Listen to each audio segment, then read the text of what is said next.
Hey guys, so this is the basis of my watering system for the moment. I don't really, well, all right, here's the problem. I'm an automation engineer, so I'm not going to like anyone else's automation. End of story. Okay, that being said, B-hyve as automation goes, I don't have much of an issue with. I'll use this temporarily because I have so much work to do. I don't have enough time to code the solenoids to open and close when I need them to. I'm getting up to it in a few months, but I bought these guys about 2 years ago, and I have no complaints. I mean, well, the one thing that you want to think about is when you live off grid, you're not going to have the water pressure you need to get this thing to work. You know, these things are designed for on grid water pressure, and if you don't have it, it actually will not open the solenoid that's inside of there, or it'll just barely open it, and that will not water a big field or a big garden. I have a couple big gardens, and I've got a big orchard I'm working on. So I can't have this, slowly dripping and not producing the amount of water it should in a period of time. But anyway, all that being said, eventually I'll have my automation system, which, once again, all the software is going to be free. I think as a company, B-hyve isn't a bad company. I think they do make a decent product. However, I just don't think we live in a time where we should be thinking about profit anymore. I think we should be living in a time where we should be looking out for each other, sharing technology, developing what we need to develop, existing on that, and the excess, being given to those who are less advantaged. And I won't go into that, but that's a part of my faith, and that's what I was required to do, and so that's what I'm going to do. So I'm giving all my software away. But anyway, that being said, this is a great system to get started out on.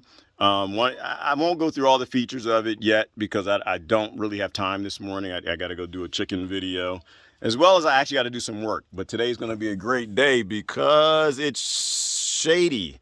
We have clouds all in the sky, so it's not going to, well, it's going to get hot because we're in a heat wave, but it's not going to be horribly unbearable as it's been for the last month almost, every day being over 100. But anyway, all that being said, I actually like the B-hyve. I mean, you can get these at the big box stores. One of the features I like the most in this initial video is I've actually turned off all the automated watering right now. It has a rain feature, so if it rains, it won't run. When you're talking about water conservation, that's great. Which is funny, I'm talking about water conservation because if you look at the top, you see I've got a leak right there. I have so much pressure coming out of the top from up the hill. Where's the pressure? The pressure's coming. Once again, sorry. Getting my Rome warnings. I'm so sick of that. I got to figure out how to turn that off on this phone. So far, nobody's shown me how to turn it off. But anyway, that's where the water pressure comes from. Meets all the way down here. So I got some PVC to work with, got drips and whatever. And just my experience. When I do a lot of this stuff, you always kind of have these things. I'm not worried about the drips. A solenoid, the water comes from here. And, when I want to shut off the pressure, I just close the ball valve or reopen it. Eventually, there'll be a solenoid in line. So I can turn it on and turn it off to avert disaster. But we'll talk more about the automation and recovery actions later. Anyway, so the excess drip that happens while I'm watering ends up, taking care of plants. I have plants planted down here. Eventually these guys will be trees over here, which will be a great thing. So I try to utilize every drop of water best that I can. But anyway, the feature I love the most on this at the moment is the manual watering feature. Goodness gracious, I don't know if that time is right. It probably is, which is crazy because I have so much work to do and it's 9 o'clock. By now, I've already done multiple things. Today, I have not. I've just uploaded videos, but that's a part of my commitment into getting serious and starting to share my voyage more with you guys.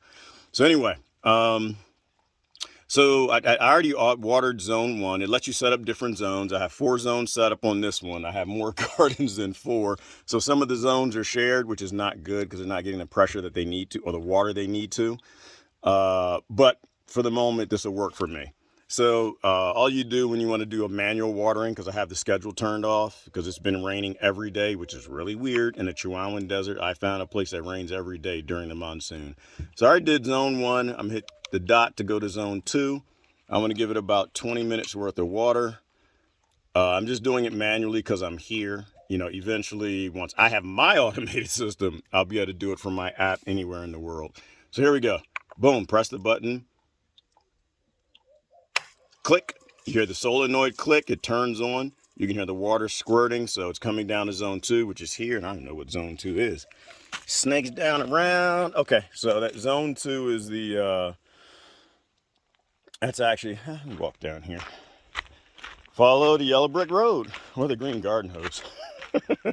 These all got to get buried. A learned lesson was that the water will heat up in here when the sun is really bearing down. She goes underground, goes under the driveway. She connects to this PVC. She goes across here where my moat is going to be to slow down and stop mice and snakes and other things, but we'll talk more about my ideas on that later. Ends up down here, so we already see she cut on, you know, and that's, you know, roughly what you want is a drip every second. I think that's a little less than a second. You know, so it feeds into the different plants, and there are multiple garden beds. I'm not going to show you just yet because I don't like how they look, because they're full of cardboard and other things that I recycle in the garden beds, but we shall talk more about that later. This is actually a Lucina. It's a tropical plant, one of the fastest growing on the planet. I think people also call them mimosa, or the mimosa family, or Lucina family. I'm not sure which. Oops, I just split my pants, which is really fun. I have so many videos to make of dumb stuff that happens out here. But I found out something to use my split pants for. I actually wear them on days nobody's here. Because the chickens and the dogs don't really care much about what's happening back in the back doors. So anyway, this one is actually great out here. I need to do some videos on plants, and I don't want to merge this with the B-hyve video, but it all kind of fits in. It's a great system. I have no complaints. There are a lot of different components you can have. If you have water pressure, it works perfectly. If you don't have the water pressure you need because you're off grid, you're going to need to create the water pressure. So there you go. Lots of new growth on it. She loves it. B-hyve cuts on in the morning. You know, all of the drip line, which I found out, which I'll have to do a drip line equipment video as well, and just give you my thoughts and review on it. The little drip line, I do not like at all. I'll never buy it again. It clogged like you would not believe the first year around. But what works great with this B-hyve so far is the bigger drip line. I guess that's what, 3/8, half an inch, something like that. That works great. You can see the water starting to come out. And so, you know, I think I just showed that one. You can even hear in the distance all the water starting to really get happy. In fact, there's a Lucina right there as well. There's a few other things. But as the watering cuts on, I can go do other things. To wrap that up, I think the B-hyve is a good system for helping you get started. Long term, you know, if you're doing a bigger implementation and you're putting in forests and massive gardens and whatever, you really don't want to use a this is Hercules. Good morning, buddy. How you doing this morning? One of my livestock guardians. He's a good dog. He's a little nosy and he's a little curious, and he gets into things he should not get into, but he's a great dog. He is a wonderful, loving dog, and he's going to be a monster. Look how big his paws are. He's already about 70 or 80 pounds, and he's barely 6 months old. So anyway, that's it for this video. B-hyve is definitely a great one to get started with and to keep. It's got an app. It's got all kind of great features. Programmable. You can tie it in with the weather. The company did a great job. So I don't have any complaints. Not really. It's just not, you know, their vision of where they need to go is different of my vision where I think the world needs to go. But who knows? Maybe they'll see this video and B-hyve will decide, you know what? We're going to start giving away some of our technology because we are part of this planet as well. And we can all do a little bit more. Anyway, you guys have a great day.